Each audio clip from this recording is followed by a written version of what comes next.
Hey guys, it's Sarah, and today let's talk about all the books that I read in the month of August. I had a really good reading month in August. I ended up reading 10 books, and one of them was for my young adult reading class that I have already posted a video about that. And then some of them were for the Newts readathon, which I did complete. I'm very proud of myself on that one. And then I did some social media stuff, which I will have a separate reading vlog for that coming up this weekend. It's going to be posted. I'm still working on editing that one, but I did end up reading 3 books for that. So I'm just going to go through the books and show you some things. I don't want to spoil the social media one too much, so you already know the first one, but the other 2 I'll leave as a little bit of a surprise, I guess you could say, and we will go from there. The first one that I actually read on my Kindle, and this one was for the NetGalley Review-a-thon that NetGalley was doing. They have this 6-week-long readathon where you're supposed to concentrate on your NetGalley books and try to get as many read and reviewed as possible to up your percentage of the books you get versus the books you're reviewing. And I was gung-ho. We're going to do this. This is going to be great. And I read 1 book. So, yep, that didn't happen. Other things took priority, but that's okay. So the one book that I did read was The Couple Next Door by Sherry LaPena, and this is an adult thriller, domestic type thing, and it follows a couple who has a young baby, and they go to a dinner party at their neighbor's house, which is literally right next door. Their houses are even touching each other, like townhomes almost. So they go next door to a dinner party where children are not welcome. So they hire a babysitter. The babysitter cancels last minute. They decide, since it's, after the baby's bedtime, that the dinner party's starting, they're going to leave the baby at the house with the monitor on. They're going to take their video monitor, and they're going to check on her every half hour, and everything will be fine. So they do this. And when they get home at the end of the night, after the party is over, the baby is gone. And it's the whole mystery of what happened to the child. Did someone at the dinner party take her? It seems like she was taken. There's a whole bunch of clues and stuff. So you're following the parents. You're also following the detective who's trying to figure out what happened to the child. And I liked it. It wasn't the best book I've read, and it was actually not super predictable. So I'm going to give it that.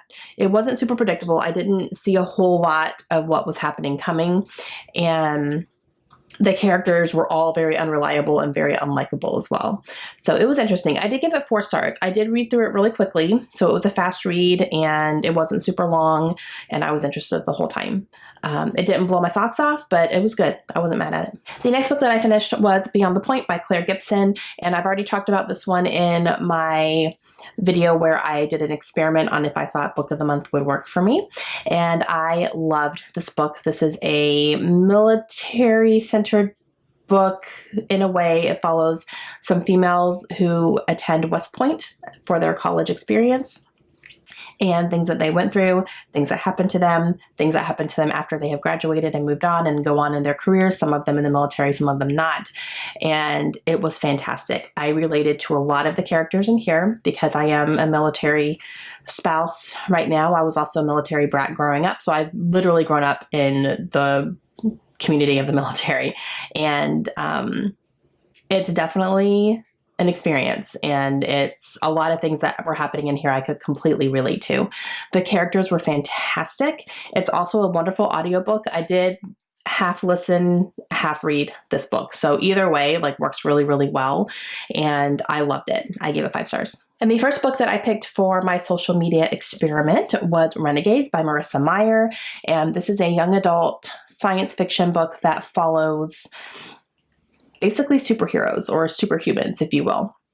There are people who have different abilities, they have powers, they have aliases, they're very known to the public, and one group is considered the heroes, one group is considered the villains, and there's, a lot of animosity and wars and stuff between them. And we follow our main character. Her name is Nova.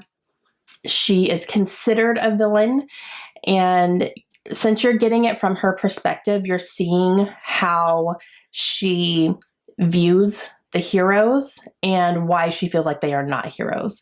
And that's based on her own experience in dealing with them. and she ends up infiltrating the heroes when nobody knows who she is. So she gets a different side of everything as being a part of this group, and everyone thinking that she is a hero when she's really a villain. And it's fantastic. I really, really enjoyed this a lot. It was very action-packed. It was a lot of action in here, and the characters were all so great, and you didn't know who to root for. You knew who not to root for, but a lot of things happened in here, and you really see Nova struggle with how she really feels about these people. And it was fantastic. I really, really liked it a lot. I gave it 4 stars. Since it is young adult, it wasn't, it didn't impact me as much as I think maybe if it were an adult book and it could have gone a little bit darker, or some of the dialogue could have been a little bit more grown up, I think.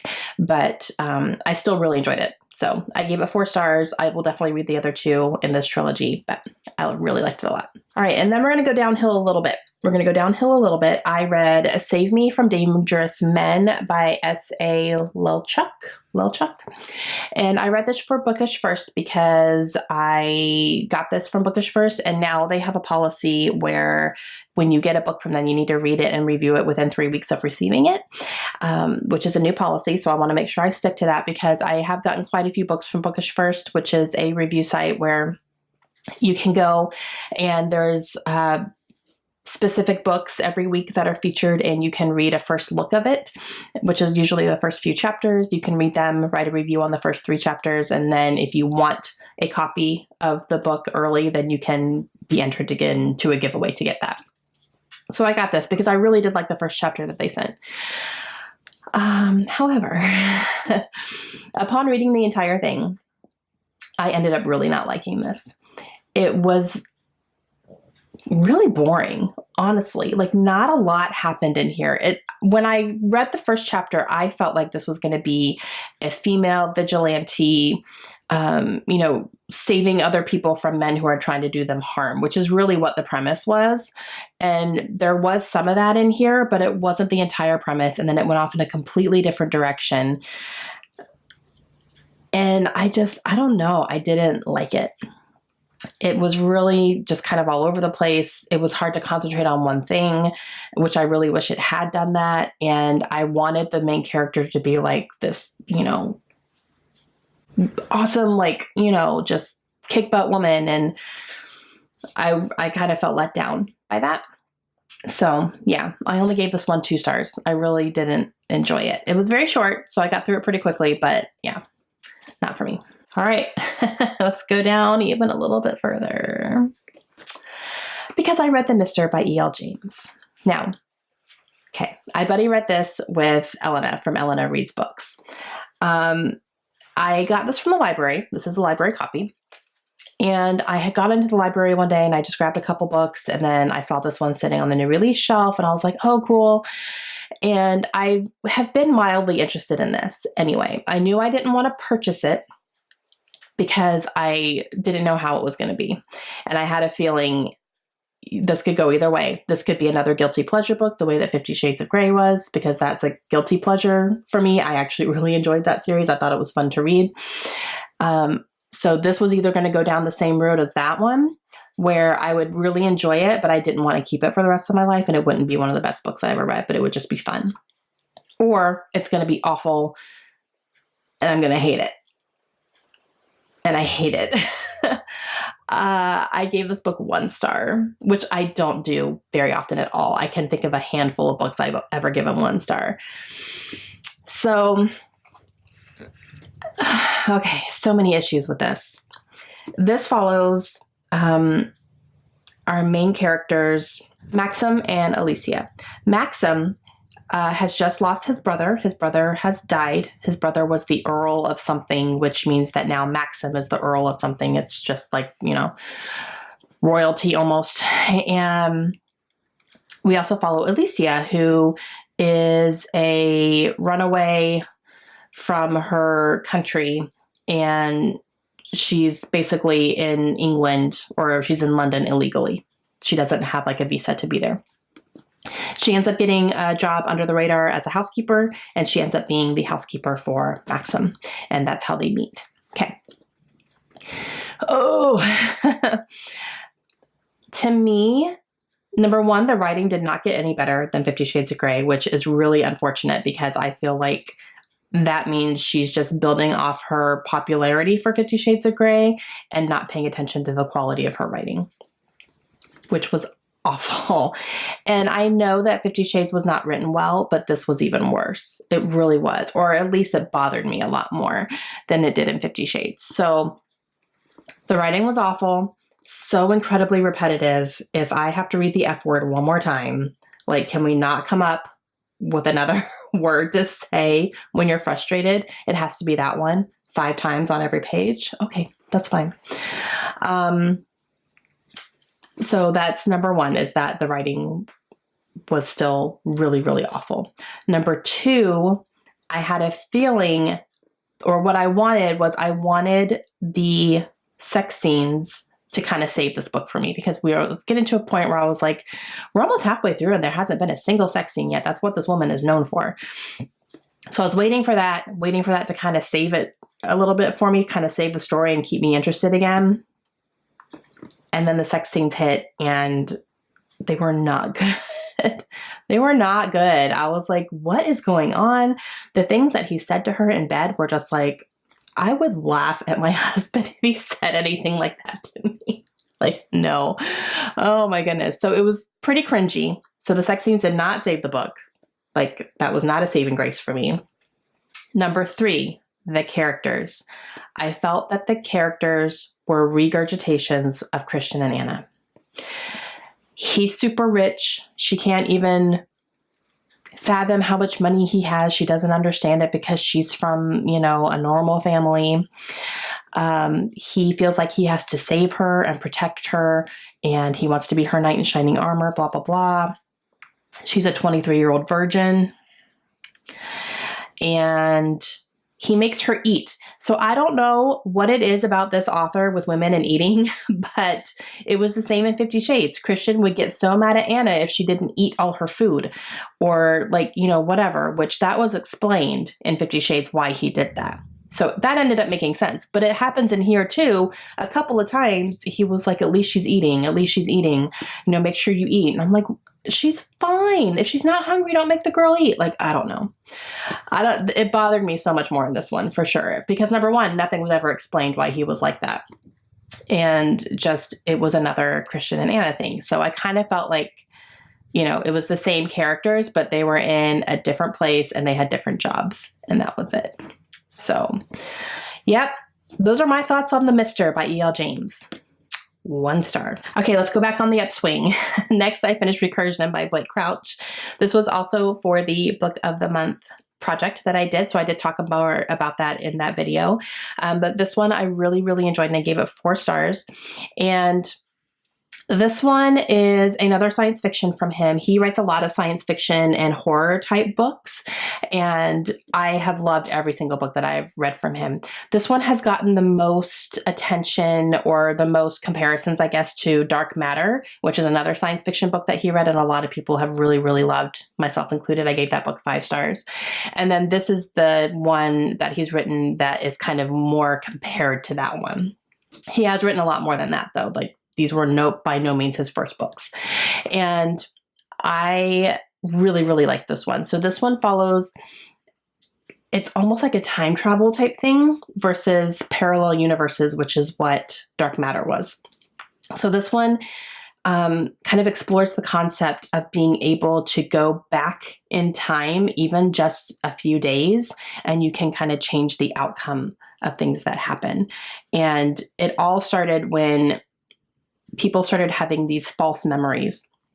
They would have memories of a life that they have not lived, people that they don't know, even though in their memory they know them and they feel like they have a connection to them. But that's not how their life is now, if that makes any sense. And it starts to drive people crazy. And they're trying to find out exactly why this is happening, and come to find out there's a way that there is some time travel happening. And it really explored some interesting discussions around things like that. And a lot of it was like, kind of my favorite parts were, some big tragedy happens. Do we go back in time because we have the power to do that? Do we go back in time and stop it? You know, do we stop the serial killer from killing all these girls? Do we stop the school shooting from happening? You know, do we stop this train wreck from killing 30 people? What do we use our power to change, and how is that going to change the world in the future moving forward? And it was really, really interesting discussions on that. I really love that about this book. And a little bit of it got a little bit confusing for me at points, just because you know, you are going back in time a little bit. So I had to really pay attention to what year it is when we're, you know, whichever chapter we're in, what year it is when this is happening, because you're following two different characters as well, and kind of how they're involved in this, and then how they come together and work together to figure things out. So it was great. Highly recommend. And I gave it 4 stars. And the next one I picked up after that is The Right Swipe. This is by Alicia Rye. And this one actually just came out in August as well. So this was a newer release. It is an adult contemporary book. And I really liked this book. This one follows a woman who is the CEO and kind of creator of a dating app. And you follow her dealing with her competitors. And she is interested in buying another dating company that is thinking about selling, and, you know, kind of the owner has kind of hit their stride and thinking about retiring. So she goes into competition to buy this competitor's app so that she can, you know, combine them and make one big super app, if you will. And you follow her deal with reconnecting with someone from her past who they have a very difficult, complicated relationship, and he ends up being a part of this whole process as well. And I really enjoyed this. It was fun. It was quick. And this one had some good sex scenes in it. So this is definitely adult. There's definitely some, you know, adult scenes in here, which were very good. Unlike the other one that I read. I really liked these ones. And I loved the characters. Samson has my whole heart. I loved him so much.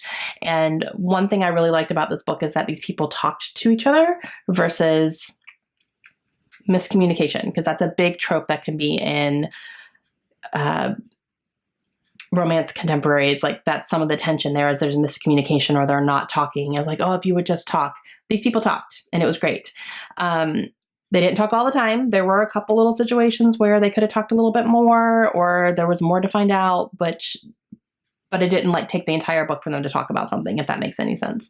So I really liked it. And yeah, it was a fun read. I gave it 4 stars.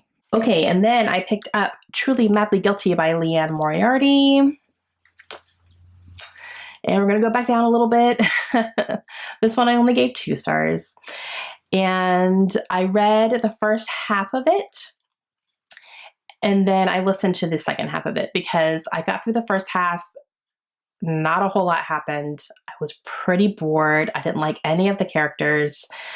And I didn't know where this was going. I knew that there was a barbecue and then some big thing happened. It's kind of the whole thing alludes to some big thing happening at this barbecue. And I wasn't getting enough hints. I wasn't getting enough that was keeping me interested at first. It started getting a little bit more interesting, kind of maybe in the 3/4 of the way through it. It got mildly more interesting, but then the big reveal happened, and I was like, really, that's it?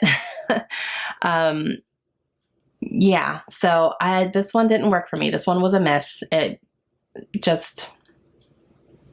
was a mediocre story, and the characters were mediocre, and I didn't care. So, but if you do want to read all of Leanne's books the way that I do, which is why I stuck with it and kept going, I would definitely recommend the audiobook, because the audiobook is great. It's a great narrator. So, but overall the story, meh. I did want to read it though, because I have a signed first edition. So I don't want to unhaul it. I want to keep it because that's kind of special. So, but now I've read it cover to cover, but I didn't enjoy it. All right, back on the upswing, because you guys, I finished Game of Thrones by George R.R. Martin. Oh, I buddy read this with Brittany from the Continuing Chronicles, who has a BookTube channel now. So excited. I'll leave her link down below. She's fantastic. And we read this together. It took us the entire month, which we were planning. But oh my gosh. Okay. I'm really, really glad that I watched the show first. I know that's blasphemy to some people that, you watch the show before you read the book, but I'm personally really glad that I did that because it gave me a clear picture of who these people are. It gave me a clear picture of, I know who's a Lannister and where they live and who belongs to them. I know who's a Stark and where they live and who belongs to them. So it was very easy for me to picture all that stuff because this first book is pretty much season 1. It follows almost exactly what happens in this book. So I'm glad that I had that in my head already because I could very easily follow this. That being said, this is not as hard to read as I thought it was going to be. I thought it was going to be like crazy language. I wasn't going to be able to understand anything. I might have had a little bit more of a hard time without having seen the show. So I will say that, but it wasn't as bad as I thought it was going to be. So this series no longer intimidates me, which I'm really glad. I know that I believe from what I have heard, so this is all things I've heard, that the first 2 books follow the first 2 seasons, and then book 3 is where things start to deviate a bit. So I'm prepared for that, but I do want to read this whole series now. So I have the first 2 books. I won't buy number 3 until after I read number 2 because I don't know when number 2 is going to happen. I definitely can't go on right now because I have a lot going on this semester and this thing, like, it takes time and attention. So it'll be like earliest I could maybe do is December if I even decide to do it then. We'll see. It'll be within the next year for sure. I will read number 2, but I loved it. I loved being with these characters again. I love being in this world again. Oh my goodness. Although the only bad thing was I had to relive all the deaths that happened in the first season. And I didn't want that. I didn't want to have to experience that again, but I did. So that was the only downside. But it was brilliant. I gave it 5 stars. I loved it. I loved every single page of this book. And the last one that I finished up is Obsidian by Jennifer L. Armentrout, which is book number 1 in the Lux series. So I read the first book, which I marked it off here because this is the first and second book in here. So I read this here, which was the first book. And this is a young adult sci-fi, and it follows a girl who moves to a very small town in West Virginia, and come to find out her neighbors are aliens and they look like humans. So it's not something that is known to humans that aliens actually exist and are living among them. It's not like public awareness. But the town is not completely stupid. They have noticed some weird things happening, things they can't explain. There's some theories going around about things. And so she finds herself tangled up in all this because there is a definite attraction between her and one of the boys. So this was very angsty. It was very sexual tension happening big time. It was actually done pretty well, and it was funny. Like, the humor in here I really appreciated, and it made me giggle out loud quite a bit, just funny things. Is it the best thing I've ever read? No, but it was fun. I read through it pretty quickly. Like, I had gotten to a point where I didn't want to put it down. So I really liked it, and I definitely plan to read the entire series, so I'm glad I read the first one. It was good. I gave it 4 stars. Okay, so I gave you everything I read. The only thing that I didn't talk about was the Newts because, my NetGalley only did 1. My social media, I'll have a vlog coming up for that, so I don't want to show you like what popped up or anything quite yet. The only one that is Renegades because I did that one on camera already. So the other 2 I'm going to save for the vlog that's going to come up on Saturday. But for the Newts, what I did was I had written in my journal here all of the books that I needed to read. I had to read them kind of in that order. So I will let you know what I did. So in order to be a librarian, which is what I wanted to be, I had to pass Ancient Runes. So I had to read a book recommended by a friend, Renegades, a book written in the past tense, Truly Madly Guilty, a book that has been on my TBR forever, The Couple Next Door. And then for Defensive Against the Dark Arts, I had to read a book that's black under the dust jacket, Save Me from Dangerous Men. First book you think of from your TBR, Recursion, because I had to read that for my Book of the Month one, and that was the last one, so that had been in my mind. And for History of Magic, a fantasy book, Obsidian, and a book that includes a map, Game of Thrones. So I completed my Newts. Very, very happy about that. And yeah, so now I'm I'm not a librarian. Officially, in my own fantasy Harry Potter world, I'm a librarian, and I'm very happy about that. So I'm glad I was able to work these books in along with that as well. And then I'm also going to start showing you, I think at the end of the month when I do my wrap-ups, my book democracy bingo boards and stuff, because I'm part of a group on Facebook called the Book Democracy, and it's a big community, and every month they do either bingo boards or tic-tac-toe boards that have fun challenges on there, and you can join houses every month. They have different houses every month, and you can collect points by reading books and getting bingos and doing all these things, and then there's winners from each house. It's like a whole thing. It is crazy how much detail goes into this group, and it's been a lot of fun. So for August, I'm going to hide this page because that has my social media stuff. But as you can see, I only got one. I did a tic-tac-toe this time, and that's only 9 prompts, but I got one down here, and then that's it. So for the month of September, I did a bingo board, which I'll show you that. And here it's a lot more. It's 25 prompts. So a whole lot more, but I do plan to read a lot more in September as well, because I do have my class that I'm reading for. So that's at least 10 books, and there's going to be some other things thrown in there too. So we'll see how that goes, but I'll show you that at the end of the month as well and kind of show you how I did. I think that's kind of a fun little feature. So let me know down below if you guys have read any of these books. Let me know what your thoughts are, and I'll be back soon with my September TBR. I'm still trying to figure all that out, so it might be a day or two. But all right, that's it for me. I'm going to stop talking now. I love you guys, and I will see you again soon.